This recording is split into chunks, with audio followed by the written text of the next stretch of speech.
Hello students, चलिए start करते हैं chapter bills of exchange. Student, ये चैप्टर में बेसिकली आपको क्या करना होगा, जर्नल एंट्री पास करनी होगी और कुछ लेजर्स अकाउंट बनाने पड़ेंगे। ये दो चीज़ें आपसे पूछी जाएगी, ठीक है। कुछ सिचुएशंस दिया होगा, उसके बेसिस पे हमें जर्नल एंट्री पास करनी है और लेजर्स बनाने हैं। तो स्टूडेंट्स, यहाँ पे 3 पर्सन्स की बुक्स में मेनली हमें अकाउंटिंग करनी होगी। पहला जो शॉपकीपर है उसके बुक्स में अकाउंट करनी पड़ेगी, जिसे हम ड्रॉवर कहते हैं, ठीक है। वैसे में बोल सकते हैं कि आपको शॉपकीपर की बुक में, ठीक है, या फिर बिजनेस ओनर की बुक में एंट्री पास करनी है, ठीक है। नेक्स्ट, कस्टमर की बुक्स में आपको एंट्री पास करने बोल सकते हैं। और थर्ड, एंडोसी करके एक थर्ड पर्सन है, उसकी बुक में एंट्री पास करने बोल सकते हैं। तो बेसिकली आपको 3 पर्सन की बुक में एंट्री पास करना सीखना है इस चैप्टर में, ठीक है। तो आज के लेक्चर में हम सिर्फ और सिर्फ शॉपकीपर, ओनर या फिर आप ड्रॉवर भी बोल सकते हो, उसकी बुक में हमें एंट्री पास करना सीखना है, ठीक है। एंट्री सीखने से पहले हम देख लेते हैं बिल्स ऑफ एक्सचेंज क्या होता है और इसकी लॉजिक क्या है इस चैप्टर के पीछे, ठीक है। तो चलिए शुरुआत करते हैं लेक्चर्स की। Bills of exchange. स्टूडेंट, जैसे कि आप देख सकते हो, एक शॉप है। शॉप के अंदर एक कस्टमर जाता है और बहुत सारी शॉपिंग कर लेता है, ठीक है। अब जब पेमेंट की बारी आती है स्टूडेंट, तो ये कस्टमर शॉपकीपर को बोलता है, सर मेरे पास में फ़िलहाल पेमेंट करने के लिए पैसे नहीं है, आप मुझे क्रेडिट दे सकते हो क्या, अब ये केस में अगर शॉपकीपर ना बोलता है तो कस्टमर चला जाएगा, और हाँ बोलता है तो रिस्क हो जाएगा पैसे डूबने के, ठीक है। तो स्टूडेंट, शॉपकीपर क्या करता है, एक बिल ऑफ एक्सचेंज ड्रॉ करता है। क्या ड्रॉ करता है? बिल ऑफ एक्सचेंज, ठीक है। ये ड्रॉ करके कस्टमर की साइन ले लेता है इसके ऊपर, ठीक है ना। फिर बिल ड्राफ्ट करता है ओनर, और फिर बाद में कस्टमर की साइन ले लेता है। साइन लेके वो वापस अपने पास रख लेता है, ठीक है। तो शॉपकीपर क्या करेगा स्टूडेंट, बिल ड्राफ्ट करेगा, कस्टमर को देगा, कस्टमर उसके ऊपर साइन करेगा और वापस शॉपकीपर को रिटर्न दे देगा। तो ये प्रॉमिस, रिटर्न प्रॉमिस होगा स्टूडेंट। नॉर्मली ओरल प्रॉमिस में कोई बिलीव नहीं करता है, आदमी कोई भी चेंज हो सकता है। तो बिल्स ऑफ एक्सचेंज एक रिटर्न प्रॉमिस है कस्टमर की तरफ से कि वो पर्टिकुलर डेट में हमें पेमेंट कर देगा क्रेडिट बेसिस पे।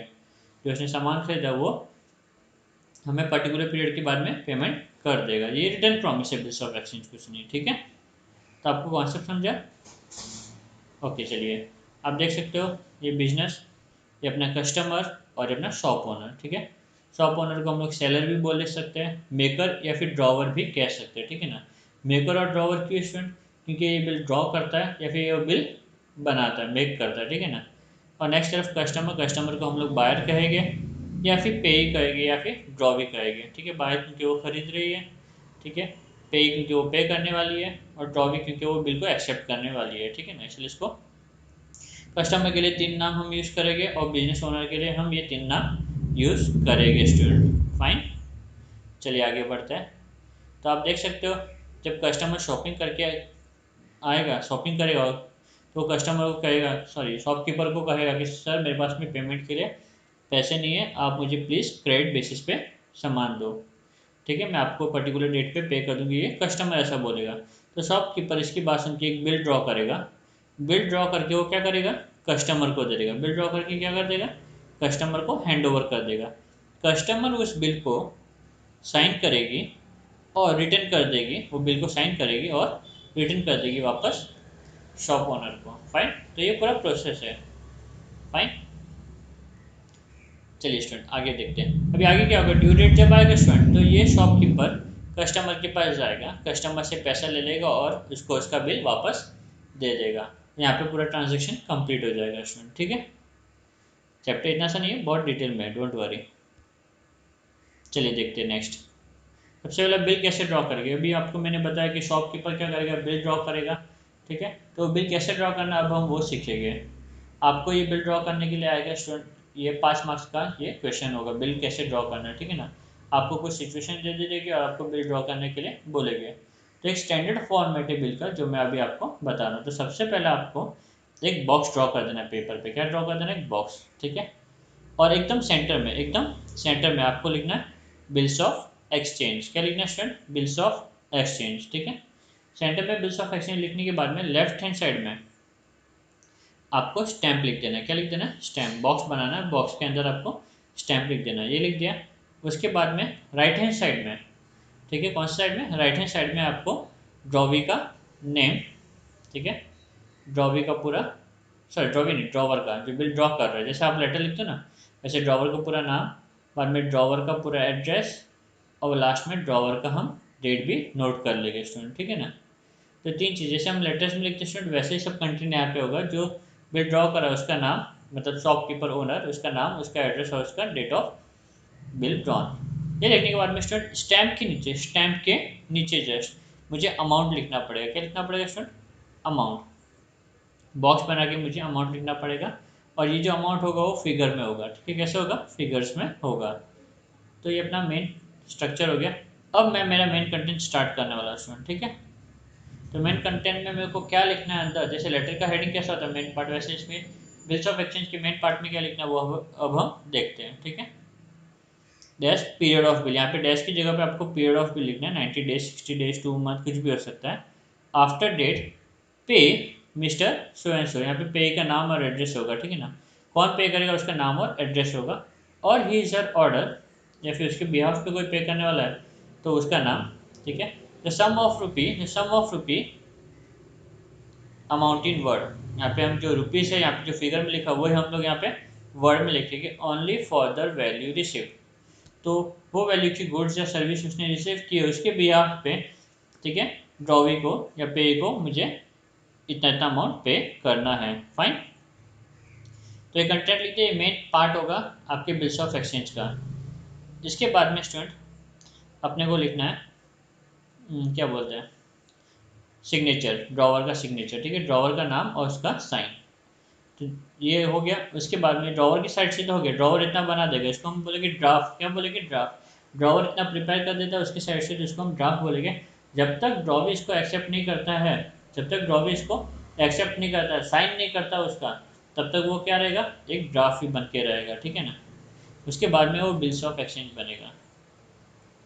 ओके, तो जो लेफ्ट हैंड कॉर्नर है यहाँ पे हम ड्रॉवी का नेम लिखेंगे और ड्रॉवी का एड्रेस लिख देंगे स्टूडेंट, ठीक है, कि ये जो बिल ऑफ एक्सचेंज है किसको बिलोंग करता है। सेंटर में एकदम एग्जैक्टली आप ये पार्ट पे सेंटर में हम क्या करेंगे, ड्रॉवी का एक्सेप्टेंस बताएंगे, ठीक है, एक्सेप्टेड ड्रॉवीज एड्रेस, और बाद में डेट ऑफ बिल एक्सेप्टेड, कब ड्रॉवी ने बिल को एक्सेप्ट किया वो हम यहाँ पे बताएंगे। ओके स्टूडेंट, ये फॉर्मेट आपके एग्जाम में 5 मार्क्स कैरी करता है, मेक श्योर इसे प्रॉपरली आपको डील करना है। चलिए देखते हैं नेक्स्ट टाइप ऑफ एक्सेप्टेंस। तो यहाँ पे स्टूडेंट ये देख सकते हैं आपने जो एक्सेप्ट किया ड्रॉवी ने यहाँ पे, तो ये एक्सेप्टेंस अलग अलग तरीके से हो सकता है, ठीक है ना। हो सकता है ड्रॉवी एग्जैक्ट वही अमाउंट के लिए एग्री हो जाए जितना बिल में लिखा हुआ है, हो सकता है ड्रॉवी नाराज़ हो या फिर वो सेटिस्फाइड नहीं हो तो थोड़ा कम अमाउंट पे करने की बात कर सकते हैं यहाँ पे एक्सेप्टेंस के बाजू में, एक्सेप्टेड यहाँ पे कुछ कम अमाउंट हो उसका वैल्यू ऐसा, ठीक है। हो सकता है वो पीरियड से एग्री नहीं हो, 2 महीना लिखा हो और ड्रॉवी 3 महीना चाहता हो, तो एक्सेप्टेड फॉर 3 मंथ ऐसा आ सकता है यहाँ पे, ठीक है। तो एक्सेप्टेड के बाजू में कंडीशन जो भी होगी वो हम, या फिर जो भी चेंजेस होगा वो हम यहाँ पे नोट करते रहेंगे। ओके, चलिए अब देखिए टाइप ऑफ एक्सेप्टेंस। नेक्स्ट क्या अपना टाइप ऑफ एक्सेप्टेंस, सबसे पहला है general acceptance. General acceptance student इसका मतलब यहाँ पे ड्रॉवी, ठीक है, कस्टमर बिना कोई चेंजेस के, बिना कोई बिल के कंडीशन की चेंजेस के क्या करेगा, बिल को एक्सेप्ट कर देगा, उसको बोलेंगे जनरल एक्सेप्टेंस, ठीक है। When the drawee accept the draft, जो ड्रॉवर ने बनाया accept the draft without any changes और condition, it is called general acceptance, उसको हम क्या कहेंगे, जनरल एक्सेप्टेंस, ठीक है। It is also known as unconditional acceptance, उसको हम क्या बोलेंगे, अनकंडीशनल एक्सेप्टेंस भी कहेंगे। Next qualified acceptance. Qualified acceptance का मतलब फ्रेंड जो कस्टमर है वो कुछ कंडीशन से सेटिस्फाइड नहीं है और वो कुछ कंडीशन में चेंज एक्सपेक्ट करता है, तो उसको हम कहेंगे क्वालिफाइड एक्सेप्टेंस, ठीक है। When the drawee accept the bill with qualified certain qualifications to the order of the drawer, it is called qualified acceptance, ठीक है। तो जब ड्रॉवी बिल से नाराज़ है या फिर उसे कोई कंडीशन पसंद नहीं है तो वो कुछ चेंजेस करके एक्सेप्ट करेगा, ठीक है, डायरेक्टली वो अमाउंट एक्सेप्ट नहीं करेगा। तो ये 2 टाइप के एक्सेप्टेंस है स्टूडेंट, जनरल एक्सेप्टेंस और क्वालिफाइड एक्सेप्टेंस। तो ये आपको ये ऑब्जेक्टिव के पॉइंट ऑफ व्यू से आ सकता है। Next type of qualified acceptance, अभी कुछ कंडीशंस को चेंज करे तो कौन कौन सी कंडीशन है जो ड्रॉवी चेंज कर सकता है, ठीक है। तो चलिए देखते हैं। सबसे पहला क्वालिफिकेशन हैज़ टू टाइम, जब ड्रॉवी टाइम से सेटिस्फाइड नहीं, बिल में लिखा है 2 महीना बट ड्रॉवी को चाहिए 3 महीना, ठीक है, तब वो ड्रॉवी क्या करेगा, एक्सेप्ट करेगा, बट कंडीशन के साथ में कि जो टर्म होगा वो 3 मंथ का होगा, ठीक है। When that drawee accept the bill subjected to certain subjected to change in tenure और टर्म ऑफ द बिल, जब ड्रॉवी एक्सेप्ट करेगा बट टर्म्स को वो चेंज करेगा, ठीक है। एक्सेप्टेड जो लिखा हुआ था बिल ऑफ एक्सचेंज में, उसके बाजू में जो टर्म है जो भी चेंजेस किया उसके बारे में वो नोट करेगा, ठीक है स्टूडेंट। चलिए नेक्स्ट देखते हैं। पहले हम टाइम को देखिए तो देख लिए। नेक्स्ट जो होगा क्वालिफाइड हैज़ टू प्लेस, कहाँ वो पेमेंट करेगा, ठीक है ना। When the drawee mention that the bill will be payable at a particular place only, वो एक पर्टिकुलर प्लेस पे लोकेशन पे ही पे करेगा, ऐसा कुछ कंडीशन अगर ड्रॉवी का होगा तो वो भी वो बिल के ऊपर नोट कर देगा, एक्सेप्टेड के बाजू में वो नोट कर देगा, ठीक है।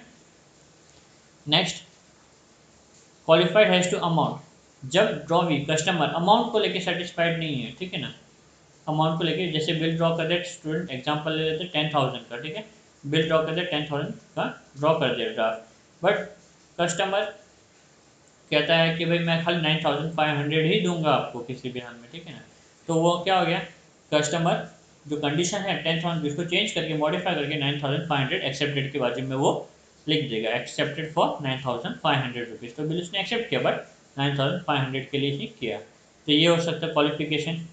तो टाइम में चेंजेस कर ला सकता है, प्लेस में ला सकता है, अमाउंट में ला सकता है, और साथ साथ में qualified has two parties when the drawee is not ready to pay the amount of the bill to pay named in the bill।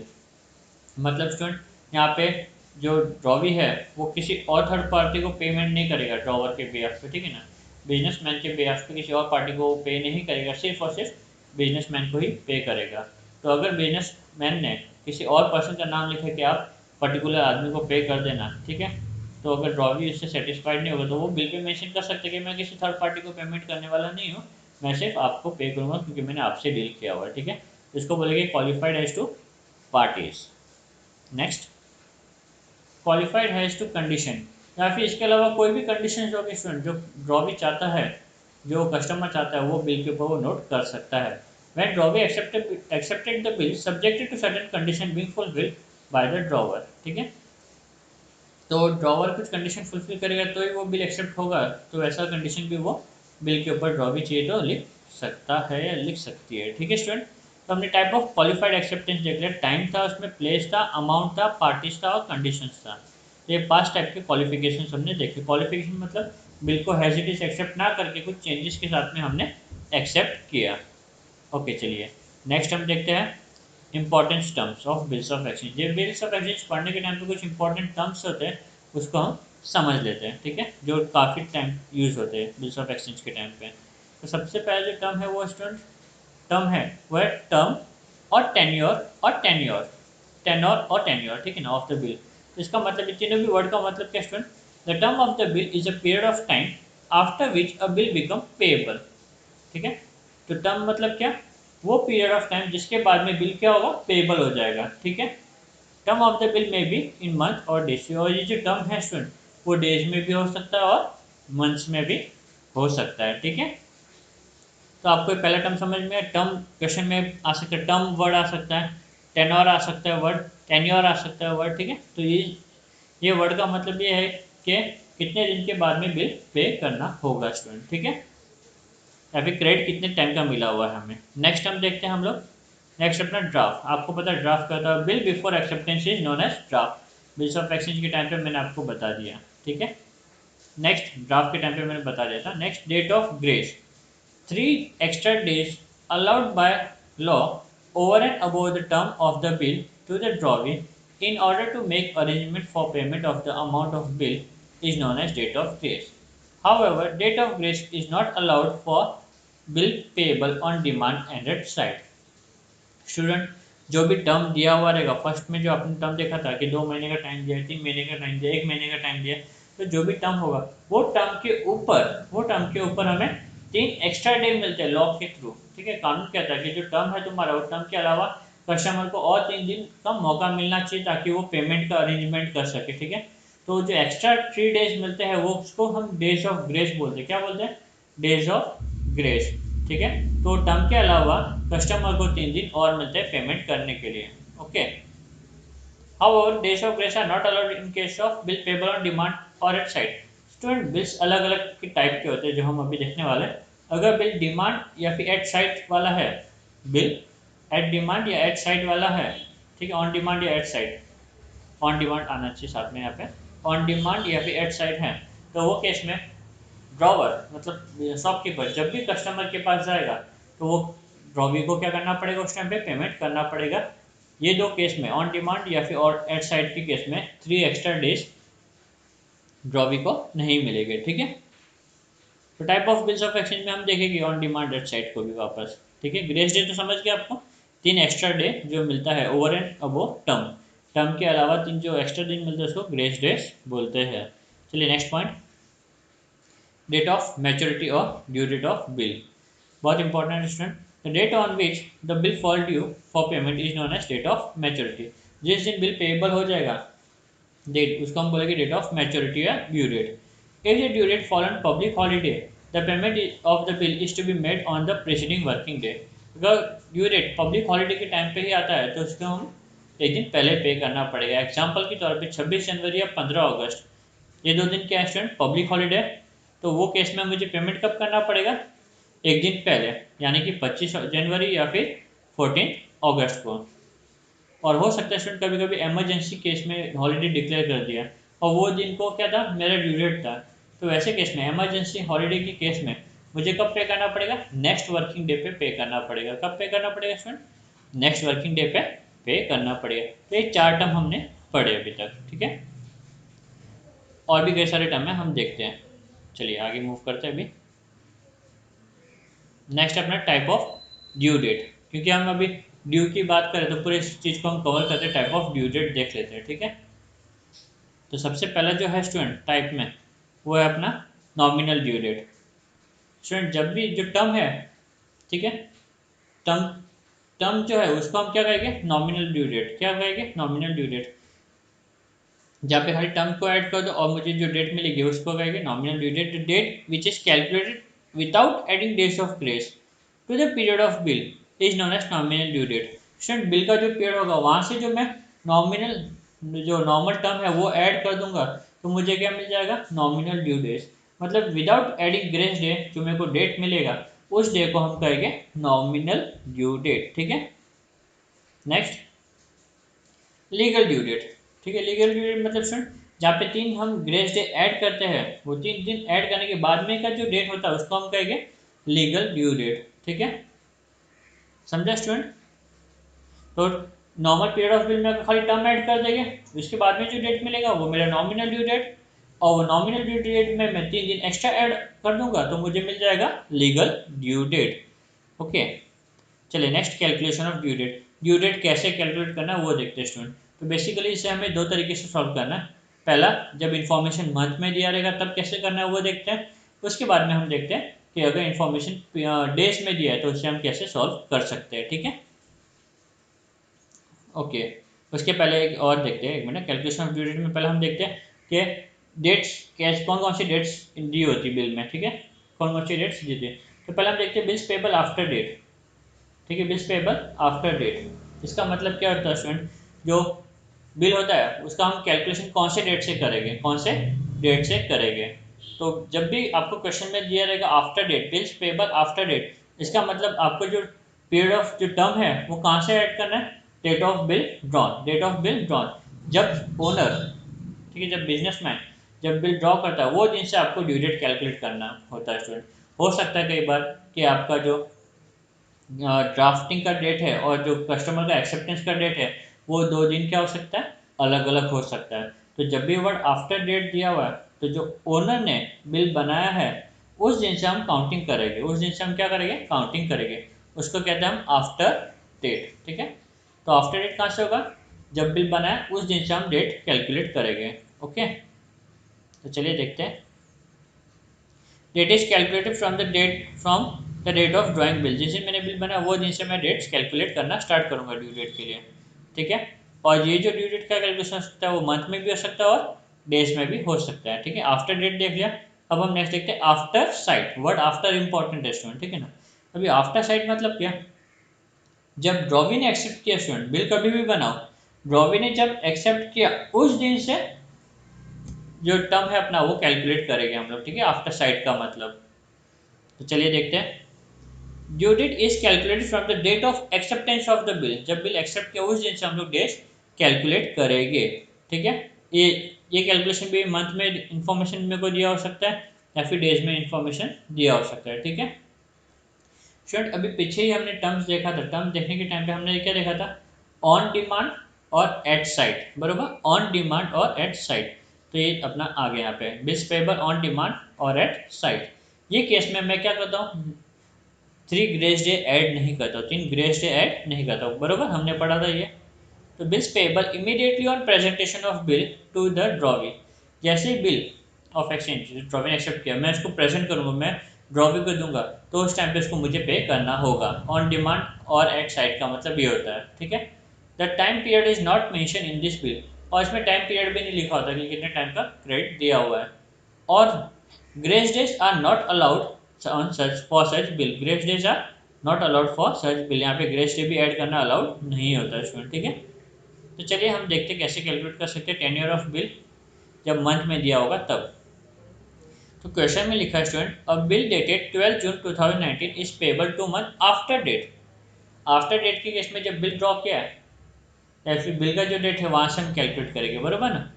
Calculated due date of the bill, तो आफ्टर डेट क्योंकि दिया हुआ है तो date of bill important है, तो date of bill में लिख देता हूँ 12 डे 6 मंथ, जून बोला हुआ तो 6 मंथ 2019, यहाँ पे 2 मंथ लिखा है, तो स्टूडेंट मंथ के वहाँ पे मैं 2 ऐड कर दूंगा, मंथ के वहाँ पे मैं 2 ऐड कर दूंगा, जिससे मुझे नॉमिनल ड्यू डेट मिल जाएगी, बराबर। Date of bill plus tenure या टर्म ऑफ बिल गिव में नॉमिनल ड्यू डेट, तो 12 जून के बाद जुलाई अगस्त और ये 2019।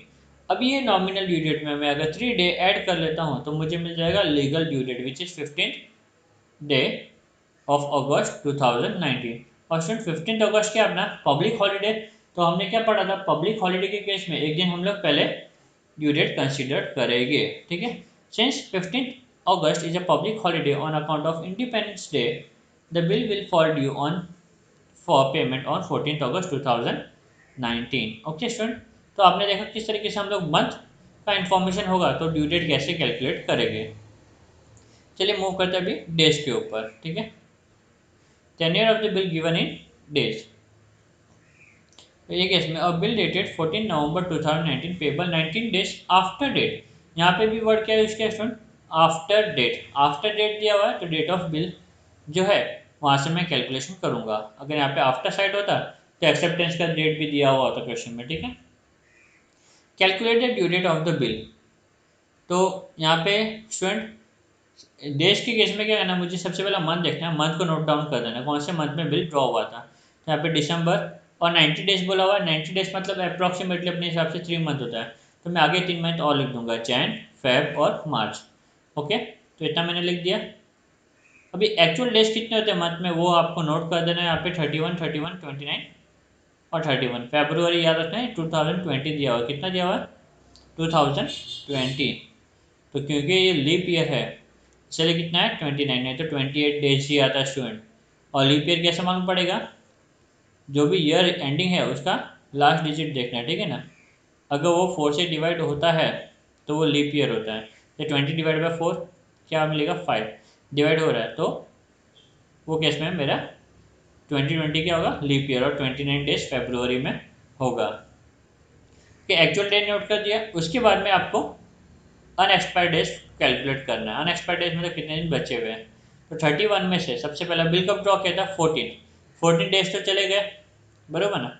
बिल 14 को ड्रॉ किया तो 14 डेज तो मेरे क्या हो गए चले गए, तो 31 में से मैं 14 माइनस कर दूंगा तो मेरे को 17 डेज मिल जाएंगे दिसंबर के।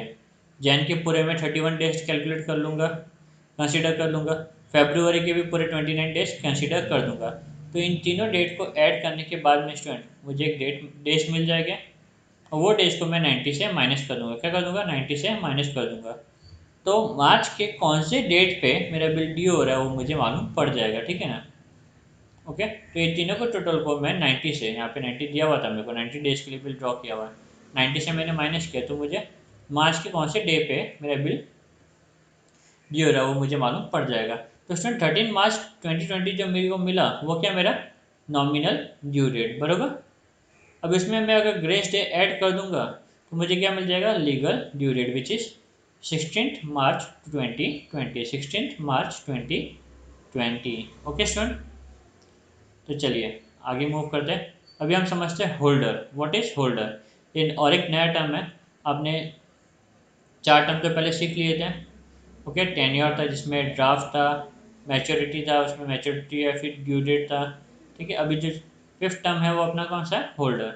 स्टूडेंट, आपको पता है कि जैसे कस्टमर दुकान से शॉप खरीदता है क्रेडिट बेसिस पे, तो कस्टमर बिजनेस वूमैन को क्या बोलता है, सर मेरे पास पेमेंट नहीं है, आपको मैं बाद में पे करूँगी। तो वो केस में शॉप ओनर क्या करता है स्टूडेंट, शॉप ओनर जो बिल है बरोबर, तो जो बिल है वो कस्टमर को देता है, रिटर्न जो भी कस्टमर ओरली कहता है उसको रिटर्न ड्राफ्ट करता है और कस्टमर को देता है, कस्टमर से साइन करके ले लेता है। ठीक है, तो ये केस में स्टूडेंट होल्डर कौन हुआ, होल्डर ये शॉप ओनर हो गया, कौन हो गया स्टूडेंट, ओनर हो गया। ठीक है, होल्डर मतलब स्टूडेंट जो पर्सन बिल को होल्ड करता है वो उसको क्या बोलते हैं, होल्डर। उसको क्या कहेंगे हम लोग, होल्डर। ठीक है, डेफिनेशन देख सकते हैं, any person who is in possession of bill of exchange, जिसके पास बिल्स ऑफ एक्सचेंज होगा, and is entitled in his own right to receive the amount thereon, और जितना भी अमाउंट बिल पे लिखा है, ठीक है, वो उसको मिलने का राइट है, तो उस केस में हम लोग उस पर्सन को क्या बोलेंगे, होल्डर। क्या कहेंगे स्टूडेंट, होल्डर। ठीक है,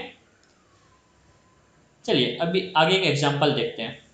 अभी जैसे कि कस्टमर ने, ये कस्टमर ने शॉपकीपर से क्रेडिट बेसिस पे टर्म गुड्स खरीदा था बरोबर, और उसने एक्सेप्टेंस दे दिया। ठीक उसी तरीके से ओनर भी, शॉप का ओनर भी किसी पर्सन से, थर्ड पर्सन से हो सकता है क्रेडिट बेसिस पे माल खरीदा होगा, उसको पेमेंट करना होगा, तो शॉपकीपर क्या करेगा, पेमेंट करने की जगह पे वो आगे वाले पर्सन को क्या दे देगा, बिल दे देगा। क्या दे देगा, बिल दे देगा। तो हो सकता है ये पर्सन ने शॉपकीपर को कुछ गुड्स क्रेडिट के बेसिस पे दिया होगा, और अभी शॉपकीपर को पेमेंट करने की बारी आई होगी, तो शॉपकीपर ने क्या किया होगा, इसको बिल थमा दिया होगा कि भाई ये बिल ले ले, इसका जो भी पेमेंट आएगा वो तू रख लेना। ठीक है ना, तो ये केस में ये बिल क्या हो जाएगा, शॉप ओनर के पास से, ड्रॉवर के पास से किसके पास चला जाएगा, एंडोसी के पास। किसके चला जाएगा स्टूडेंट, एंडोसी। ये जो पर्सन जिसको हम बिल हैंड ओवर करेंगे उसको हम क्या कहेंगे, एंडोसी। क्या कहेंगे स्टूडेंट, एंडोसी। ठीक है, तो नॉर्मली चैप्टर में यही है, और शॉप ओनर की बुक में एंट्री पास करो, कस्टमर की बुक में एंट्री पास करो, या फिर एंडोसी की बुक में पास करो। तो तीन अकाउंट्स में हमें, तीन के बुक्स में हमें जनरल एंट्री पास करने बोला जा सकता है स्टूडेंट। ठीक है, तो ये केस में जब ट्रांसफर हो जाएगा, शॉप ओनर जब ये बिल थर्ड पार्टी को दे देगा, एंडोसी को दे देगा, तो वो केस में होल्डर कौन होगा, एंडोसी होगा स्टूडेंट। ठीक है ना, तो ड्यू डेट के टाइम पे एंडोसी जाएगा कस्टमर के पास से और पैसे रिकवर कर लेगा। ओके, चलिए नेक्स्ट देखते हैं। नेक्स्ट केस में हो सकता है जो शॉप ओनर है वो क्या कर दे, वो बिल बैंक को दे दे। अब बैंक को क्यों देगा स्टूडेंट, आपके मन में डाउट आएगा। स्टूडेंट ये जो बिल है शॉपकीपर को 2 महीने बाद, कभी 2 महीने बाद पेमेंट मिलने वाला है। ठीक है, बट शॉप ओनर को अभी का अभी अर्जेंट पैसा चाहिए। ठीक है, तो वो केस में शॉपकीपर क्या करेगा, वेट करेगा। नहीं ना, वेट नहीं करेगा वो, करेक्ट। तो क्या करेगा, ऑन द स्पॉट बैंक के पास जाएगा, बैंक को बोलेगा, बैंक आप ये बिल रख लीजिए और मुझे अभी फिलहाल कैश दे दीजिए। क्या दे दीजिए, कैश। ठीक है, एग्जाम्पल लेता हूँ मैं, बिल जो है स्टूडेंट, बिल का जो अमाउंट है वो 10,000 है। कितना है, 10,000 है। ओके, यहाँ पे मैं लिख देता हूँ 10,000।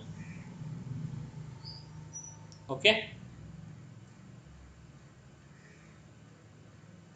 ये 10,000 का बिल है, ये 10,000 का बिल मैंने बैंक को दे दिया। बैंक क्या करेगा, बैंक शॉपकीपर को ऑन दी स्पॉट उसी टाइम पे पेमेंट कर देगा, बट पूरा पेमेंट नहीं करेगा, इंटरेस्ट तो चार्ज करेगा ना, टाइम के पहले दे रहा है, तो बैंक उसको पूरा पेमेंट ना देके 9,500 दे देगा। कितना दे देगा, 9,500 रुपीज़।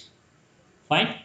तो स्टूडेंट ये जो 500 रुपये जो कम दिया, 500 रुपये क्या है, डिस्काउंट कहलाएगा। क्या कहलाएगा, डिस्काउंट। ठीक है, तो ये सब टर्म तो ठीक है। हाँ, तो हम क्या देख रहे थे, ये जो बिल है शॉपकीपर को जब भी अर्जेंट पैसे की रिक्वायरमेंट होगी तो क्या कर देगा, बैंक के पास जाके डिस्काउंट कर देगा। तो ये बिल अभी किसके पास चला जाएगा, बैंक के पास चला जाएगा। क्योंकि ये बिल बैंक के पास चला गया तो ये केस में होल्डर कौन होगा, बैंक होगा।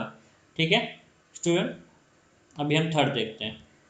थर्ड केस में हो सकता है कि जो ओनर है उसने बैंक को दे दिया। बैंक को क्यों दिया, कलेक्शन पर्पस के लिए। क्यों दिया स्टूडेंट, कलेक्शन पर्पस के लिए। ठीक है, खाली बैंक को दे के रखा भाई, ड्यू डेट आएगा तब तुम ड्रॉवी के पास जाके पेमेंट कलेक्ट कर लेना। ठीक है, तो क्योंकि बिल अभी शॉपकीपर के पास से बैंक के पास चला गया कलेक्शन के लिए, तो वो केस में होल्डर कौन हुआ, बैंक फॉर कलेक्शन। ठीक है स्टूडेंट, तो आपने देखा होल्डर का डेफिनेशन, जो भी पर्सन होल्ड करेगा बिल वो क्या बन जाएगा, होल्डर। तो होल्डर शॉपकीपर खुद हो सकता है, ठीक है, या फिर कोई थर्ड पार्टी हो सकता है, बैंक हो सकता है, फिर बैंक फॉर कलेक्शन होल्डर का रोल प्ले कर सकता है। ओके स्टूडेंट्स, चलिए next, type of bills of exchange. कितने टाइप के बिल्स ऑफ एक्सचेंज हो सकते हैं स्टूडेंट, ठीक है, वो देखते हैं। सबसे पहला ट्रेड बिल। ट्रेड बिल का मतलब क्या, वो देखते हैं स्टूडेंट। ठीक है, अ bill of exchange which is drawn by a creditor on his debtor with the value with valuable consideration is known as trade bill. It is a bill drawn and accepted for genuine trade transaction. ठीक है, अभी जो मैं आपको इतने देर से example दे रहा हूँ, कस्टमर दुकान पे आता है, सामान खरीदता है, ठीक है, पैसे नहीं होता तो बाद में पेमेंट की बात करता है, तो ये सारी चीज़ें क्या है स्टूडेंट, ट्रेड बिल। और जो शॉपकीपर फिर बाद में जो बिल बनाता है उसको हम कहेंगे ट्रेड बिल। क्या कहेंगे स्टूडेंट, ट्रेड बिल।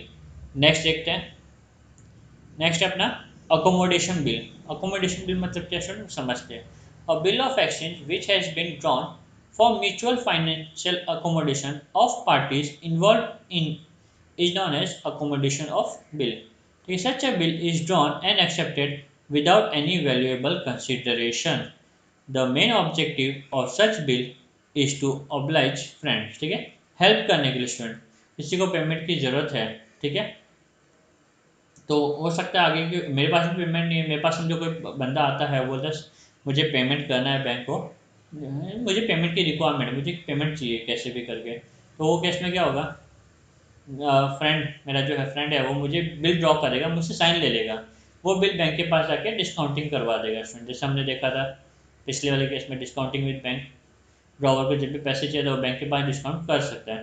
ठीक है, तो मैं वो बिल को एक्सेप्ट कर दूंगा, बट मैंने कुछ गुड सर्विस तो ली हुई नहीं है, खाली हेल्प करने के पर्पज से मैं क्या करूँगा, वो बिल को एक्सेप्ट कर दूंगा, ताकि जो मेरा फ्रेंड है वो बैंक के पास जाके बिल डिस्काउंट करवा सके और पेमेंट ऑन द स्पॉट ले सके। ठीक है, तो ये इसको ऐसे बिल को हम कहेंगे अकोमोडेशन बिल।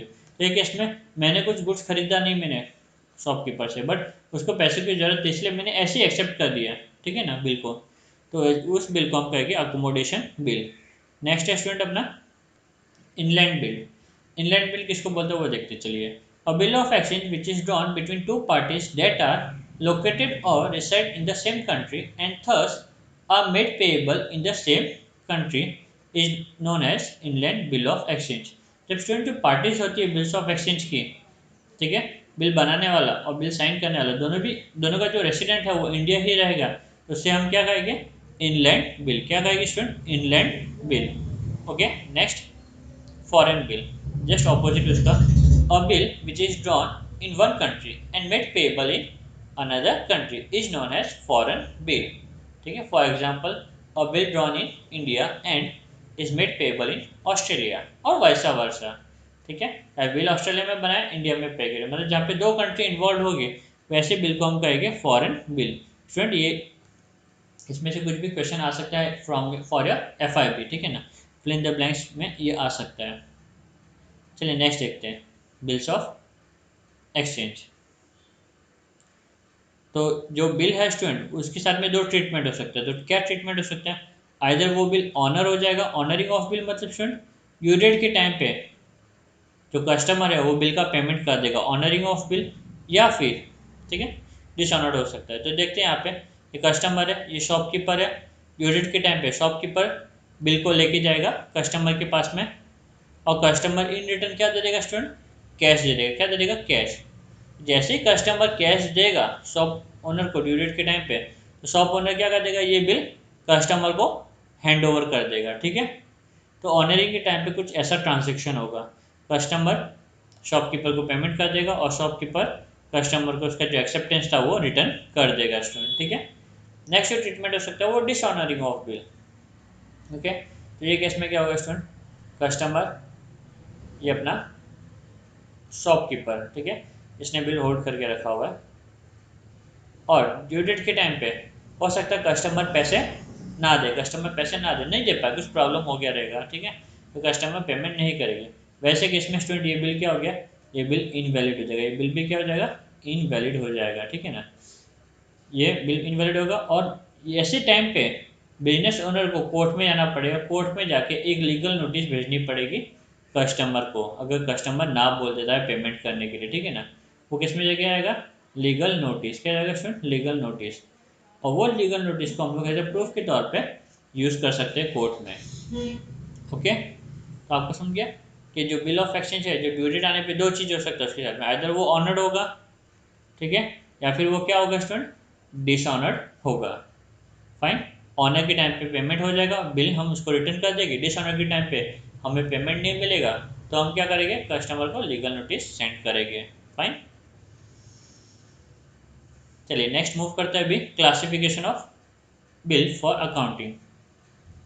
अभी ये जो बिल हम देख रहे हैं कब से, बिल ऑफ एक्सचेंज हम बोल रहे हैं, वो अलग अलग पर्सन के लिए अलग अलग टर्म यूज करेंगे, ठीक है ना। तो जो ट्रेडर है स्टूडेंट, ट्रेडर के लिए या शॉपकीपर के लिए या ड्रॉवर के लिए, ठीक है ना, उसे हम क्या कंसीडर करेंगे, बिल रिसीवेबल। क्या टर्म यूज करेंगे उसके लिए, बिल रिसीवेबल, क्योंकि उसको वो बिल से अमाउंट मिलने वाला है, वो बिल से उसका अमाउंट मिलने वाला है, इसलिए हम इसके लिए जो टर्म है शॉपकीपर, उसके लिए टर्म जो है यूज करेंगे वो बिल रिसीवेबल, ठीक है। और जो कस्टमर है वो बिल किसको क्या करना है, पे करना है, इसलिए कस्टमर के पॉइंट ऑफ व्यू से वही बिल को हम क्या कहेंगे, बिल्स पेएबल। क्या कहेंगे स्टूडेंट, बिल्स पेएबल, ठीक है। Bill of exchange is treated as bill receivable by the person who draw the bill. जो पर्सन बिल ड्रॉ करता है वो पर्सन उस बिल को क्या कहेगा, बिल रिसीवेबल कहेगा। Bill receivable is an asset for the drawer.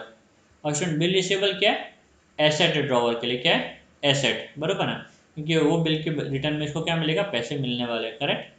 Next, a bill of exchange is treated as bills payable by the person who accept the bill drawn on him। तो जब वो accept करेगा आगे वाला person, तो उसके लिए वो बिल क्या बन जाएगा, बिल्स पेएबल बन जाएगा। Bills payable is liability to the drawee, और वो बिल लायबिलिटी होता है स्टूडेंट ड्रॉवी के लिए, कस्टमर के लिए, ठीक है। तो चलिए यहाँ तक अपना सब हो गया, कॉन्सेप्ट जो था थियोरेटिकल कॉन्सेप्ट वो खत्म हो गया। अब हम मूव करते हैं जनरल एंट्री की तरफ स्टूडेंट्स, ठीक है। अभी यहाँ पे हम लोग सिर्फ और सिर्फ स्टूडेंट क्या देखने वाले हैं, accounting treatment of bill of exchange in the books of drawer. Drawer की बुक में एंट्रीज कैसे होगी वही हम यहाँ पे आज देखेंगे। नेक्स्ट पार्ट में हम लोग ड्रॉवी और एंडोसी की बुक में एंट्री किस तरीके से होगी वो देखेंगे, ठीक है। और स्टूडेंट एग्जाम में मैक्सिमम टाइम पे इसी के बेसिस पे क्वेश्चंस पूछे जाते हैं, ड्रॉवर की बुक में एंट्री पूछे जाते हैं, तो आपको ये वाला पार्ट बहुत अच्छे से करना है, ठीक है। तो चलिए स्टार्ट करते हैं जनरल एंट्री की तरफ। थियोरेटिकल पार्ट जितना भी था हमारा कवर अप हो गया है, उसमें सबसे इंपॉर्टेंट पार्ट था अपना ड्राफ्ट, जो कि 5 मार्क्स का आपका वेटेज कैरी करेगा, ठीक है। अब मूव करते हैं जनरल एंट्री की तरफ स्टूडेंट, ठीक है। तो सबसे पहला जो स्टूडेंट ट्रांजेक्शन होगा, अभी जितना भी मैंने आपको सिनेरियो समझाया अब तक, उसमें सबसे पहला ट्रांजेक्शन आपको क्या दिखा, डेफिनेटली आपको दिखा होगा कि सेल का ट्रांजेक्शन। क्या दिखा होगा, सेल का ट्रांजेक्शन। ये अपना शॉप के अंदर ही कौन बैठा हुआ है, बिजनेस या ओनर, ठीक है। कस्टमर आती है, बहुत सारा शॉपिंग खरीदती है, ठीक है। तो ये अपना पहला ट्रांजेक्शन क्या हो गया स्टूडेंट, पहला ट्रांजेक्शन क्या हुआ, कस्टमर ने आया और बहुत सारे गुड्स खरीदे, तो डेफिनेटली मेरे को एंट्री रिकॉर्ड करनी पड़ेगी। डेफिनेटली उधार में खरीदे, यहाँ पे क्रेडिट बेसिस पे खरीदे, तो एंट्री क्या होगी स्टूडेंट। तो अगर आप, क्योंकि एंट्री जो है वो ड्रॉवर की बुक में, बिजनेसमैन की बुक में कर रहे हो, तो आप क्या देखोगे, ये पर्सन है, ये कस्टमर क्या पर्सनल अकाउंट है, पर्सनल अकाउंट होने के नाते ये कौन है, डेबिट द रिसीवर है, क्रेडिट द गिवर है, डेफिनेटली वो रिसीव कर रही है, जितने भी गुड्स है वो क्या कर रही है, रिसीव कर रही है, ठीक है। तो पर्सनल अकाउंट क्या हो जाएगा, डेबिट, तो ड्रॉवी अकाउंट डेबिट। और सेकेंड, बिजनेस में सेल हो रहा है, और सेल कौन सा अकाउंट है स्टूडेंट, अपना नॉमिनल अकाउंट है, करेक्ट। तो नॉमिनल अकाउंट होने के नाते डेबिट ऑल इनकम में, debit all expenses and losses, credit all income and gain. जब भी सेल होता है तो बिजनेस में इनकम होता है स्टूडेंट, करेक्ट। तो इनकम होने के नाते वो क्या हो जाएगा, क्रेडिट हो जाएगा। तो एंट्री क्या बनी अपनी, एंट्री बनेगी अपनी, आप देख सकते हैं यहाँ पे, एक मिनट, बरोबर, तो सेल की एंट्री के बाद में क्या होगा स्टूडेंट, उधार होने की वजह से ड्रॉवर एक बिल ड्रॉ करेगा और ड्रॉवी को साइन करने के लिए दे देगा, और इन रिटर्न ड्रॉवी जो है वो साइन करके बिल दे देगी। तो ये पूरा ट्रांजेक्शन हम रिकॉर्ड करते हैं। तो सबसे पहले हमने सेल का एंट्री तो हमने देख लिया ऑलरेडी। सेल का एंट्री क्या था, drawee account debit, debit the receiver to sales, credit all income and gain, credit all income and gain, ये मैंने रिकॉर्ड कर दिया। सेकंड जो एंट्री होगी स्टूडेंट वो क्या होगी अपनी, सेकंड जो एंट्री होगी वो एक्सेप्टेंस की, आप देख सकते हैं बिल वाला, ड्रॉवर बिल बना के उसको देगा, ड्रॉवी उसको एक्सेप्ट करके रिटर्न कर देगी, ठीक है ना। तो स्टूडेंट ये बिल क्या है अपने लिए, शॉपकीपर के लिए बिल क्या है, एसेट है, और जब ये बिल आएगा तो उसका एसेट बढ़ जाएगा, बरोबर। तो बिल रिसीवेबल अकाउंट डेबिट, और ये जो है कस्टमर वो कौन है, पर्सनल अकाउंट है। तो हमें क्या दिख रहा है यहाँ from owner point of view, owner के पॉइंट ऑफ व्यू से देखेंगे तो ये रिसीवर है कि गिवर है, ये बिल की गिवर है, बराबर। गिवर होने के नाते ड्रॉवी क्या हो जाएगा, क्रेडिट। तो अपनी एंट्री क्या बनी स्टूडेंट एक्सेप्टेंस की, बिल रिसीवेबल अकाउंट डेबिट, बराबर, to drawee account, bill receivable account debit to drawee account, ठीक है। तो ये दो एंट्री हम सबसे पहले रिकॉर्ड करेंगे। एग्जाम में सेल का उसमें भी दिया हो सकता है, नहीं दिया हो सकता है, इट डिपेंड, ठीक है। बट एक्सेप्टेंस का तो आपको दिया हुआ ही रहेगा। तो सबसे पहला जो एंट्री होगी वो सेल की होगी, सेल करने के बाद में एक्सेप्टेंस की एंट्री होगी, ठीक है। Increase in asset is debited and credit the giver, बरोबर। चलो स्टूडेंट नेक्स्ट एंट्री मूव करते हैं हम लोग, ये दो तो समझ चुके हैं, सेल की एंट्री और बिल एक्सेप्टेंस की एंट्री। स्टूडेंट अभी ये बिल एक्सेप्ट करने के बाद में ड्रॉवर बिल का क्या क्या कर सकता है वो हम देखते हैं, ठीक है ना। तो ये एक्सेप्टेंस की चीज़ जो है बिल वो रिटर्न कर सकते हैं, रिटर्न मतलब जो बिजनेसमैन है या फिर जो ड्रॉवर है वो अपने पास ही रख सकता है, उसको हम बोलेंगे रिटेन, ठीक है। सेकंड जो चीज़ है वो क्या कर सकता है, ओनर या फिर ड्रॉवर क्या कर सकता है, बैंक के पास जाके डिस्काउंट कर सकता है, ठीक है। आपको मैंने होल्डर वाला कॉन्सेप्ट बताया था, बरोबर ना। वो केस में मैं बताया था कि जो ओनर है वो बैंक के पास जाएगा, जो ड्रॉवर है वो बैंक के पास जाएगा, बैंक से कैश ले लेगा और बिल बैंक को दे देगा। तो उसको हम कहते हैं discounting the bill with bank, ठीक है। थर्ड केस में हमने क्या देखा, वो बिल एंडोर्स कर सकता है किसी पर्सन को, बरोबर ना। तो अगर ओनर को, ठीक है, सॉरी ड्रॉवर को, ओनर बोलो ड्रॉवर बोलो, अगर ड्रॉवर को किसी को पेमेंट करना है तो वो कैश की जगह पे क्या दे सकता है, बिल्स ऑफ एक्सचेंज दे सकता है, ठीक है, बिल रिसीवेबल अपना दे सकता है। तो वो केस में हम लोग क्या कहते हैं उसको, एंडोर्सिंग, क्या बोल सकते हैं, एंडोर्सिंग। और फोर्थ जो है स्टूडेंट वो कलेक्शन के लिए, बैंक फॉर कलेक्शन के लिए भेज सकता है। तो पूरा होल्डर वाले कॉन्सेप्ट में मैंने आपको बता दिया था कि ड्रॉवर जो है वो बिल के साथ में क्या क्या कर सकता है, आइदर ही कैन रिटेन या फिर डिस्काउंटिंग विथ बैंक, या फिर वो बिल को एंडोर्स कर सकता है, या फिर वो बैंक फॉर कलेक्शन के लिए भेज सकते हैं स्टूडेंट, ठीक है ना। तो चारों ऑप्शन में से कुछ भी ऑप्शन वो चूज कर सकता है ड्रॉवर, ठीक है। एक बार कस्टमर ने साइन करके रिटर्न कर दिया तो बिल के साथ में क्या करना है वो ड्रॉवर डिसाइड कर सकता है। क्वेश्चन में आपको दिया हुआ रहेगा कि वो रिटर्न कर रहा है, कि वो बैंक के साथ में डिस्काउंटिंग करवा रहा है, वो एंडोर्स को दे रहा है, या फिर बैंक फॉर कलेक्शन के लिए भेज रहा है। तो स्टूडेंट ये चारों भी केस में अपनी एंट्री क्या होगी वो हमें देखना है, ठीक है। तो चलिए देखते हैं, फॉर्मेट बना देते हैं, टेबल बना देते हैं। तो सबसे पहले हम लोग चार ऑप्शन लिखेंगे जो ड्रॉवर के पास। तो सबसे पहला ऑप्शन कौन सा है, रिटेन। कौन सा ऑप्शन है स्टूडेंट, रिटेन का, ठीक है। Next discounting of bill with bank, third endorsement of bill, and fourth bank for collection. ये चार ऑप्शन किसके पास अवेलेबल है, ड्रॉवर के पास है। एक बार कस्टमर ने बिल साइन करके दिया तो ये चार ऑप्शन अवेलेबल है। अभी वो बिल, अभी जो हमें एंट्री पास करनी है स्टूडेंट, सबसे पहले क्या होगी, रिटेन के टाइम पे तो वो अपने पास ही रखे, तो यहाँ पे कोई एंट्री नहीं आने वाली है। बट डिस्काउंटिंग ऑफ बिल जब बैंक के साथ में करेगा, एंडोर्स करेगा या बैंक फॉर कलेक्शन के लिए भेजेगा, तो वो क्या कर रहा है, बिल को ट्रांसफर कर रहा है, बिल को क्या कर रहा है, ट्रांसफर। तो ये तीनों भी केस में, discounting of bill with bank, endorsement of bill और बैंक फॉर कलेक्शन, ये तीनों भी केस में, ठीक है, बिल क्या हो रहा है, ट्रांसफर हो रहा है। तो सबसे पहले मुझे ट्रांसफर की एंट्री देखनी होगी। कौन सी एंट्री, ट्रांसफर की एंट्री देखनी होगी, ठीक है। नेक्स्ट स्टूडेंट हो सकता है ये जो बिल है ड्यू डेट के टाइम पे क्या हो जाए, ऑनर्ड हो जाए, ठीक है। तो ये ऑनर्ड की एंट्री, ठीक है।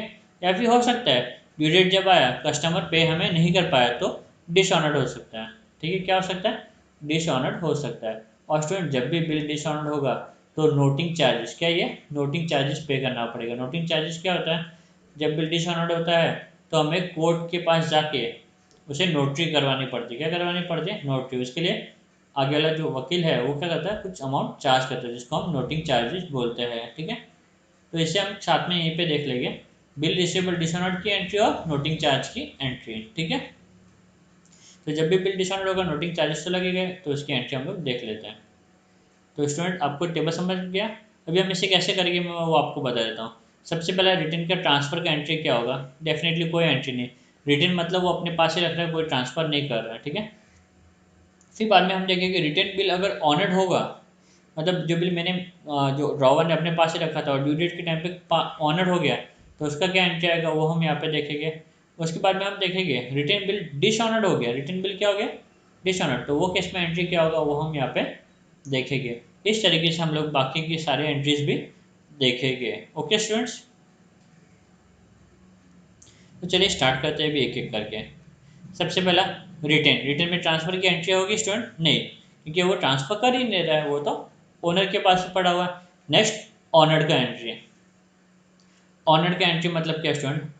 ड्यू डेट के टाइम पे ड्रॉवर, ठीक है, शॉपकीपर या फिर ड्रॉवर जाएगा कस्टमर के पास में, ठीक है, कस्टमर से पैसे डिमांड करेगा। कस्टमर क्या करेगा? पैसे दे देगा। ठीक है, कस्टमर पैसे दे देगा और जो ड्रॉवर है वो उसको बिल वापस रिटर्न कर देगा। तो यहाँ पे दो बेसिक अकाउंट इंपॉर्टेंट है। सबसे पहला कौन सा है? एक तो कैश बैंक अकाउंट, आधे कैश देगा चेक देगा, और सेकंड जो है वो बिल रिसीवेबल अकाउंट। ठीक है ना, तो इसका ट्रीटमेंट क्या होगा स्टूडेंट वो समझते हैं हम लोग। सबसे पहला कैश अकाउंट कौन सा है मेरा? रियल अकाउंट, बरोबर। डेबिट व्हाट कम्स इन, जब मुझे पैसे मिल जाएंगे तो कैश अकाउंट को क्या कर दूंगा? डेबिट कर दूंगा। और बिल रिसीवेबल स्टूडेंट क्या मेरा? एसेट है, और एसेट जब जाएगा तो रिड्यूस हो जाएगा, बरोबर। एसेट जब अपने पास से जाएगा तो क्या हो जाएगा? वो रिड्यूस हो जाएगा, जिसकी वजह से ये क्या हो जाएगा? Asset credit. एसेट जब भी रिड्यूस होता है स्टूडेंट, एसेट को हम क्या करते हैं? क्रेडिट करते हैं। तो एंट्री क्या हुआ? Cash account debit to bill receivable. Cash account या bank account debit to bill receivable. ठीक है स्टूडेंट, चलिए हमने ऑनर्ड का एंट्री दिख गया। जो बिल मैंने रिटर्न किया था वो ऑनर्ड क्या होगा उसका मैंने एंट्री देख लिया। नेक्स्ट देखते हैं अभी डिसऑनर्ड। स्टूडेंट डिसऑनर्ड के टाइम पे क्या होगा वो देखते हैं। ठीक है, तो डिसऑनर्ड के टाइम पे दो अकाउंट बहुत इंपॉर्टेंट है। ठीक है, और नोटिंग चार्जेस को भी देख लेते हैं। नोटिंग चार्जेस सही है, तो डिसऑनर्ड के टाइम पे एक तो होगा अपना ड्रॉवी अकाउंट, जो हमारे लिए बहुत इंपॉर्टेंट होगा। ठीक है, नेक्स्ट जो होगा वो बिल रिसीवेबल होगा। तो जब भी बिल डिसऑनर्ड होगा तो ड्रॉवी अकाउंट और ये केस में बिल रिसीवेबल अकाउंट रिफ्लेक्ट होगा। ठीक है, और नोटिंग चार्जेस डेफिनेटली जो ओनर है, जो ड्रॉवर है, उसको पे करना पड़ेगा। तो यहाँ पे कैश अकाउंट भी आ जाएगा। तो आपको यहाँ पे तीन अकाउंट्स के साथ में ट्रीटमेंट देखना है। एक तो ड्रॉवी अकाउंट, उसका क्या होगा? बिल रिसीवेबल अकाउंट और कैश अकाउंट। नोटिंग चार्जेस के लिए कैश अकाउंट, ये तीन का ट्रीटमेंट देखना है आपको। तो सबसे पहले हम देखते हैं, जब भी बिल डिसऑनर्ड हो गया स्टूडेंट, बिल डिसऑनर्ड होने पे बिल रिसीवेबल क्या हो गया? खत्म हो गया, चला गया। एसेट अभी इसका कोई वैल्यू नहीं है।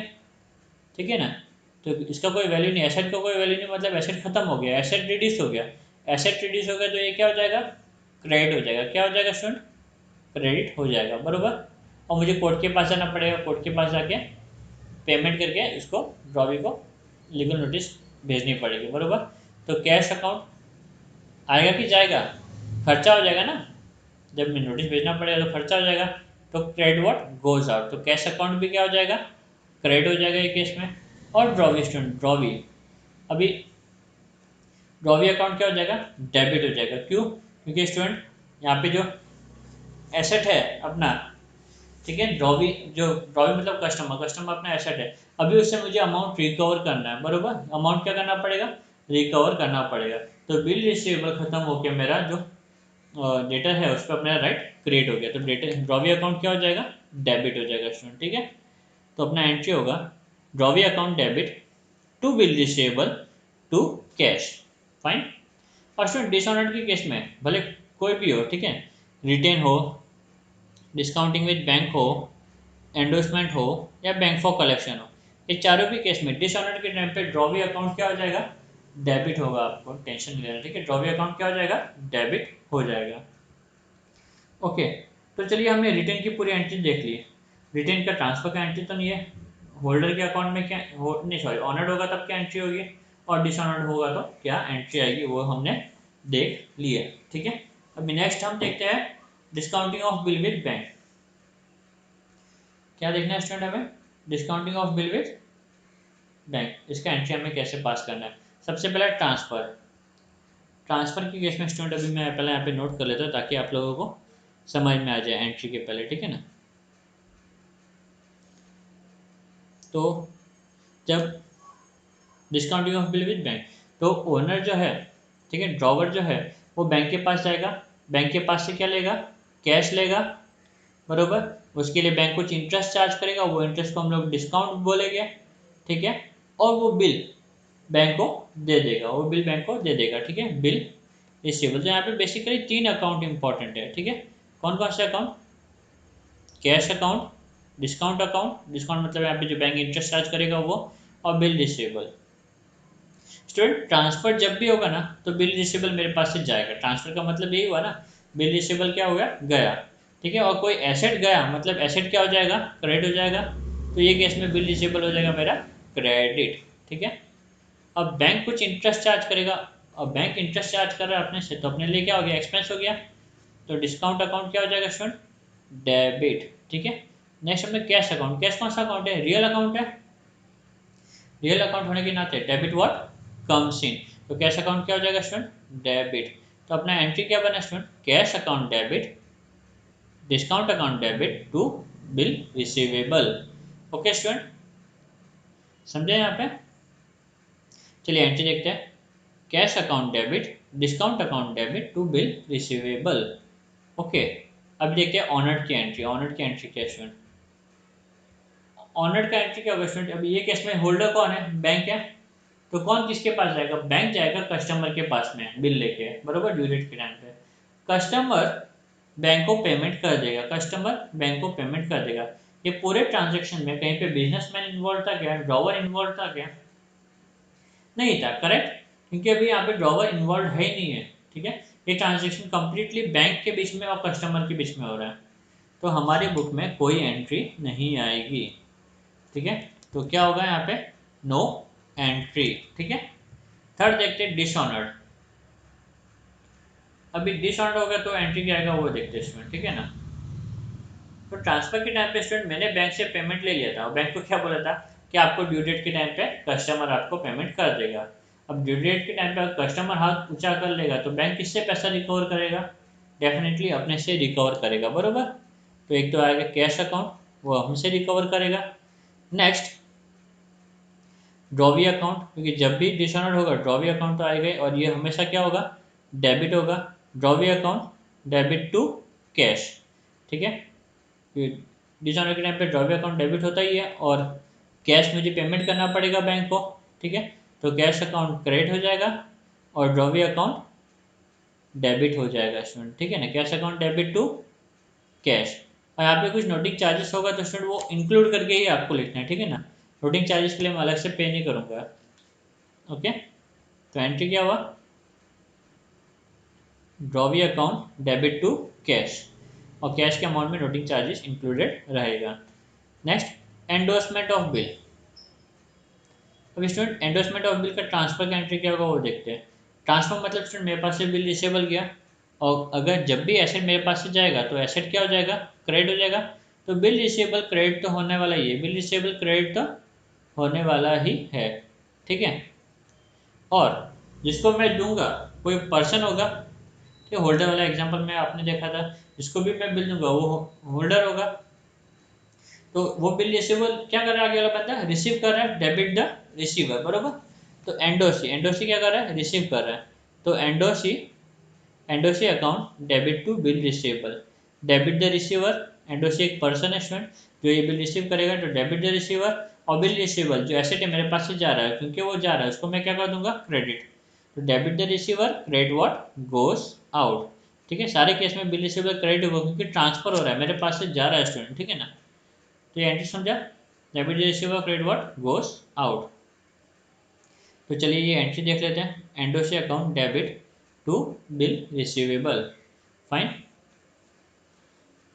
अभी ऑनर्ड की एंट्री क्या होगी वो देखते हैं स्टूडेंट। अभी मैंने तो बिल दे दिया एंडोसी को, यूडिट आने पे होल्डर एंडोसी है, एंडोसी जाएगा कस्टमर के पास में और कस्टमर से पेमेंट डिमांड करेगा। कस्टमर उसको क्या कर देगा स्टूडेंट? पेमेंट कर देगा। अब ये पूरे ट्रांजेक्शन में ड्रॉवर कहीं पे भी इन्वॉल्व नहीं था। अभी क्योंकि ड्रॉवर यहाँ पे पूरे ट्रांजेक्शन में इन्वॉल्व नहीं था, तो ड्रॉवर की बुक में एंट्री क्या आएगी स्टूडेंट? No entry. क्या आएगा? No entry. ठीक है। अभी स्टूडेंट दूसरा लास्ट ट्रांजेक्शन देखते हैं। जब एंडोस बिल डिसऑनर्ड हो गया, एंडोस बिल क्या हो गया? डिसऑनर्ड हो गया, करेक्ट। वो केस में एंट्री क्या होगा वो देखते हैं। तो यहाँ पे भी दो अकाउंट हो गए स्टूडेंट, एक तो होगा ड्रॉवी अकाउंट, ठीक है, जो डिसऑनर्ड के टाइम पे हमेशा क्या होता है? डेबिट होता है, करेक्ट। और दूसरा जो अकाउंट होगा स्टूडेंट एंडोसी होगा, ठीक है। अभी एंडोसी अकाउंट, अभी इसी केस में क्या होगा? मेरा लाइबिलिटी इंक्रीज हो जाएगा स्टूडेंट। ऐसे भी मेरे को एंडोसी को कुछ देना था, पेमेंट करना था, मैंने पेमेंट ना करके उसको बिल दे दिया कि भाई ड्यू डेट के टाइम पे देखो मिल जाएगा। अभी ड्यू डेट के टाइम पे नहीं मिला तो मुझे तो पे करना पड़ेगा ना वापस एंडोसी को। तो मेरा लाइबिलिटी क्या हो गया? इंक्रीज हो गया। और क्योंकि मेरा लाइबिलिटी इंक्रीज हो गया, और लाइबिलिटी इंक्रीज होने पे क्या होता है? क्रेडिट हो जाता है स्टूडेंट। क्या हो जाता है? क्रेडिट। तो एंडोसी अकाउंट क्या होगा? क्रेडिट होगा, ठीक है। तो एंट्री क्या बना अपना? Drawee account debit to endorsee. और ये जो अमाउंट लिखूंगा मैं स्टूडेंट, उसके अंदर नोटिंग चार्जेस पहले से इंक्लूड रहेगा, ठीक है। तो एंट्री क्या बना अपना? Drawee account debit to endorsee. Okay, तो चलिए ये भी अपना हो गया। नेक्स्ट देखते हैं हम लोग, bill send to bank for collection, ठीक है। इसका ट्रांसफर एंट्री क्या होगा? डेफिनेटली ट्रांसफर करने के टाइम पे बिल रिसीवेबल मेरे पास से क्या होगा? जाएगा। एसेट मेरे पास से जाएगा तो क्या हो जाएगा? वो क्रेडिट हो जाएगा स्टूडेंट, ठीक है। Next, bank for collection. भले बैंक फॉर कलेक्शन है टर्म, बट यहाँ पे बैंक कौन सा अकाउंट है? पर्सनल अकाउंट है, ये रिसीव कर रहा है बैंक, बरोबर। तो bank for collection, bank for collection account debit the receiver, बरोबर, पर्सनल अकाउंट है, डेबिट द रिसीवर होने के नाते पे ये डेबिट हो जाएगा। तो एंट्री क्या बना मेरा? Bank for collection account debit to bill receivable, ठीक है। Bank for collection account debit to bill receivable. अभी ऑनर्ड का एंट्री स्टूडेंट, ऑनर्ड के टाइम पे मैंने बैंक को स्टूडेंट दिया, किस लिए दिया बिल? खाली कलेक्शन पर्पस के लिए दिया, ठीक है। कलेक्शन पर्पस के लिए मतलब क्या? जब ड्यू डेट आएगा तो बैंक जाएगा कस्टमर के पास में, कस्टमर से पैसे लेगा, पैसे लेके वो मेरे अकाउंट में ट्रांसफर कर देगा, मेरे अकाउंट में क्या कर देगा? ट्रांसफर कर देगा, ठीक है। तो डेफिनेटली मेरा बैंक में क्या आएगा? पैसा आएगा। मेरे बैंक अकाउंट में क्या आएगी? पैसा आएगा। बैंक कौन सा अकाउंट है? पर्सनल अकाउंट है, डेबिट द रिसीव। मेरा जो बैंक अकाउंट है वो रिसीव करेगा अमाउंट, तो बैंक अकाउंट डेबिट। ये केस में बैंक अकाउंट क्या होगा? डेबिट होगा, ठीक है। ये काम के लिए बैंक क्या करेगा? कुछ बैंक अकाउंट चार्जेस करेगा, ठीक है ना। यहाँ पे मैं लिख देता हूँ बैंक अकाउंट, ठीक है ना। बैंक अकाउंट क्या हो जाएगा स्टूडेंट? डेबिट हो जाएगा, ठीक है। डेबिट द रिसीवर, तो bank for collection, due date के टाइम पे बैंक कस्टमर के पास जाएगा, कस्टमर से पैसे लेके मेरे अकाउंट में ट्रांसफर कर देगा, तो bank account debit. Bank charges, next क्या अपना? बैंक चार्जेस, ठीक है। तो बैंक चार्जेस अपने एक्सपेंस है स्टूडेंट। बैंक ये काम करने के लिए डेफिनेटली कुछ चार्जेस तो मुझसे ले गए, तो ये चार्जेस क्या मेरे लिए? एक्सपेंस है। तो बैंक चार्जेस भी क्या हो जाएगा student?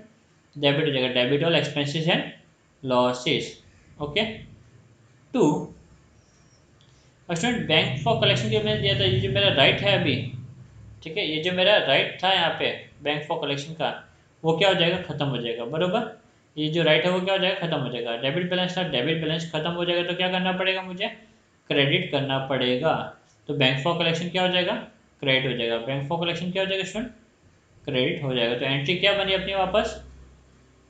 Bank account debit, bank charges account debit to bank for collection, bank account debit, bank charges account debit to bank for collection, ठीक है। चलिए देखते हैं, bank account debit, bank charges account debit to bank for collection, ठीक है।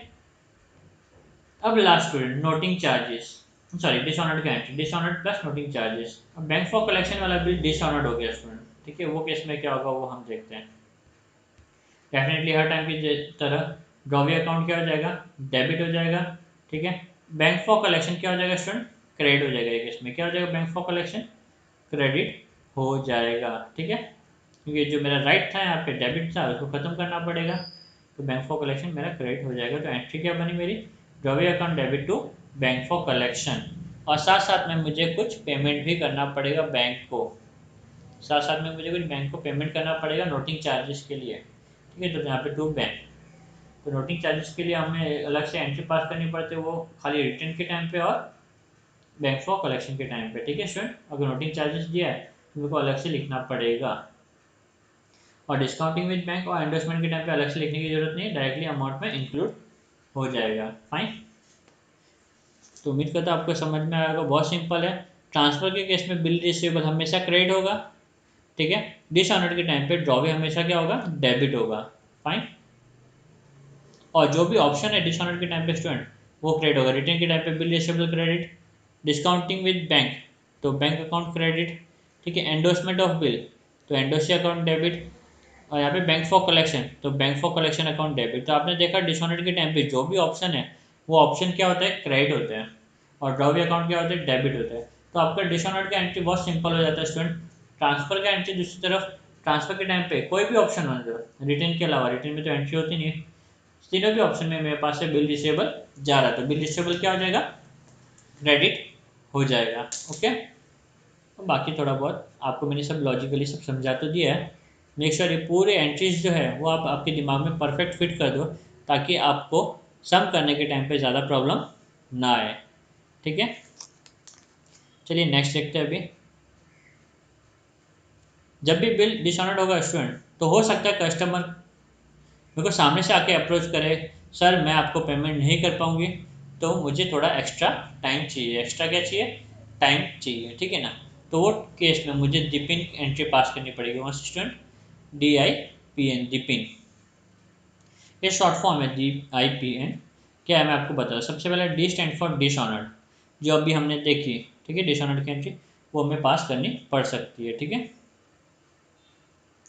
तो dishonoured का entry क्या होगा student, drawee account debit to bill receivable हो सकता है, ठीक है, रिटर्न किया हुआ होगा तो, ठीक है।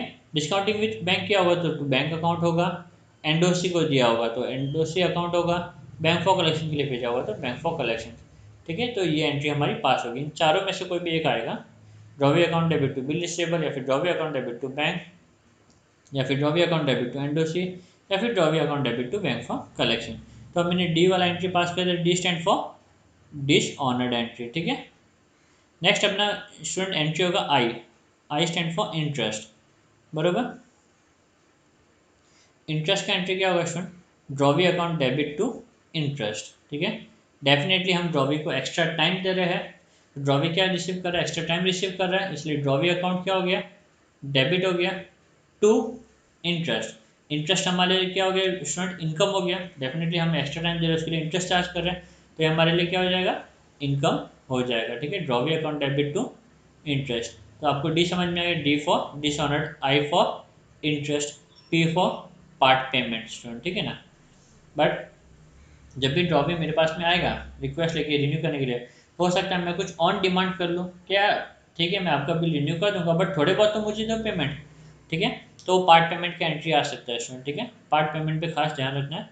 पार्ट पेमेंट का एंट्री होगा cash account debit to drawee, पैसा आएगा कैश अकाउंट डेबिट, ठीक है। और कौन देगा मेरे को, ड्रॉवी देगा, credit the giver, credit the giver. तो cash account debit to drawee account, ये मेरा पार्ट पेमेंट का entry. Next N stand for new bill, N stand for new bill, okay. New bill का एंट्री क्या होगा, bill receivable account debit to drawee account, bill receivable account debit to drawee account. Student ये अपना वो acceptance वाला entry, ठीक है, पहला वाला, ओके।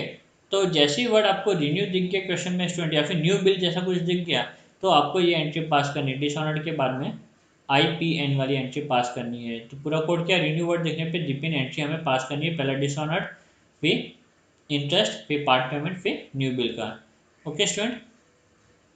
तो ये एंट्री हो गई। ये एंट्री के बाद में हो सकता है कभी कभी कस्टमर ड्यू डेट तक वेट नहीं करे, उसके पास पहले ही पेमेंट आ गया, तो वो हमें पहले ही पेमेंट देने को आ सकता है।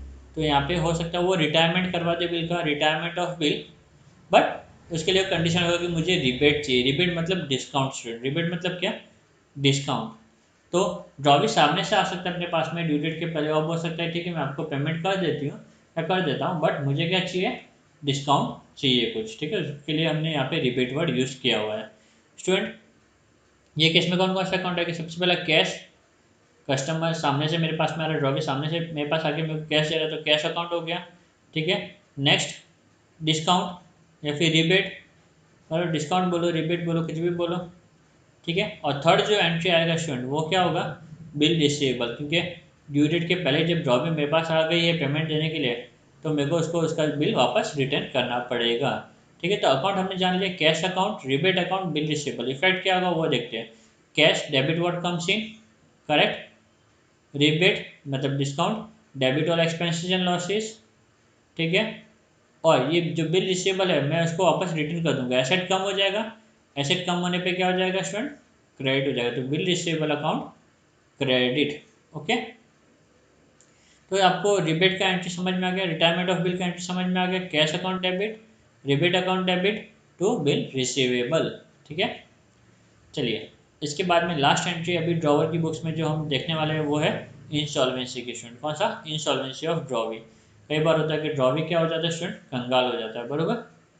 तो जब भी कोई पर्सन कंगाल होता है स्टूडेंट, उसकी प्रॉपर्टी को नीलाम करके सब पैसे थोड़े थोड़े डिस्ट्रीब्यूट किए जाते हैं, जितने भी जन पैसे मांगते हैं उनके पैसे डिस्ट्रीब्यूट किए जाते हैं, ठीक है। तो वो केस में स्टूडेंट हमें यहाँ पे 2 एंट्री पास करनी पड़ेगी। सबसे पहले ड्रॉवी कंगाल हो गया, तो जो बिल का अमाउंट है वो तो मुझे मिलने वाला नहीं है, तो पहले मुझे डिसऑनर्ड का एंट्री पास करना पड़ेगा। कौन सा एंट्री, डिसऑनर्ड का एंट्री। और बिल जब भी डिसऑनर्ड होता है तो ड्रॉवी अकाउंट क्या होता है, डेबिट होता है। तो drawee account debit to bill receivable to bank for collection to endorse, कुछ भी हो सकता है, ठीक है ना। ये मैं ओल्ड बिल को क्या करूँगा, कैंसिल कर दूंगा, ठीक है।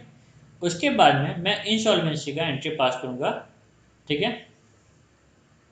Receive final payment and writing of bad debts. तो ये केस में क्या होगा स्टूडेंट, मुझे कुछ कैश मिलेगा, ठीक है, मेरे कुछ पैसे डूब जाएंगे, बैड डेब्ट्स, ओके। और ये कैश किससे मिलने वाला है मुझे, ड्रॉवी से मिलने वाला। किससे मिलने वाला है, ड्रॉवी से मिलने वाला। तो cash account, bad debts account और drawee account. Cash being real account, debit what comes in, ठीक है। Bad debts being nominal account, debit all expenses and losses, fine. And lastly drawee account, personal account. ये जो cash है मेरे को कौन दे रहा है, ड्रॉवी दे रही है, credit the giver, credit the giver, debit the receiver, credit the giver. तो ड्रॉवी अकाउंट क्या हो जाएगा स्टूडेंट, क्रेडिट हो जाएगा, ठीक है।